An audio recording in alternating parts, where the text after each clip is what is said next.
Hello po, magandang araw po sa inyo lahat. Welcome to my channel, Alan the Good Farmer po. At update po tayo sa ating tanim na pipino. Ayan po, Legacy F1 ang ating tanim ngayon. At tayo ay nag-second harvest. No? Naka-harvest na po tayo nung nakaraang araw. Dahil every 2 days siya na ina-harvest, dahil pag hindi ay lalong lumalaki. Mas maganda yung katamtaman ng laki para mabilis sa market. Ayan po ang ating tanim. Napakaganda po ng Legacy F1. Ayan, talagang madahon at malulusog pag tama ang ating pag-alaga.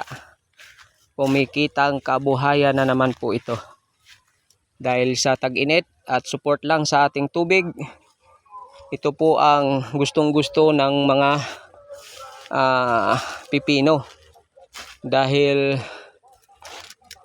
marami itong mamunga pag tag-init.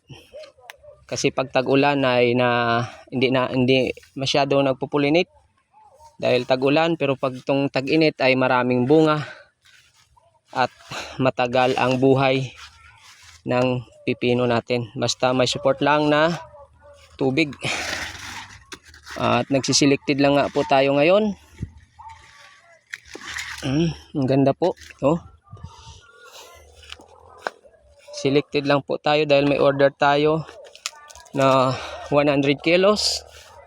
At bukas ay mag-harvest naman ulit.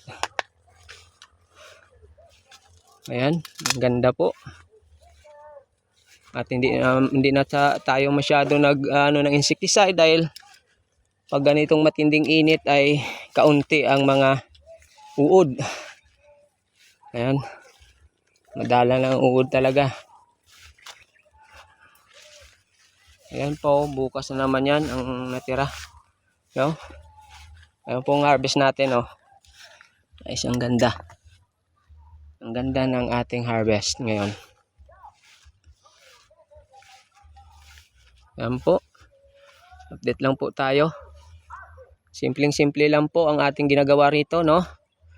Nagpapatubig lang tayo at nag-aabuno every week ng 3-4 lang. 3-4 na abuno. 3-4, 14.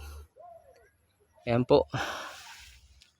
Para tuloy-tuloy ang bunga, ang pamulaklak. At ang lalong-lalo na ang pagpapatubig ay importante sa kanya sa araw sa pagtag-araw. Ayan po, ang ganda.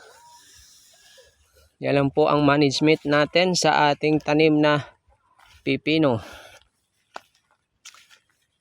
At ang ano ko lang sa inyo ay itong magandang variety, no? Yung Legacy F1. At tayo po ay nagpo-prone, no?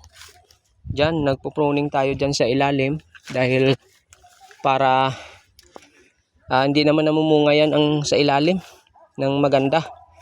Nandyan sa taas yung magandang bunga. Para makita natin ang mga bunga, hindi tayo mahirapan mag-harvest. Ayan o, ganda. Ayan po. Ayan po, salamat po sa inyo. Naway ingatan tayo ng ating Panginoon.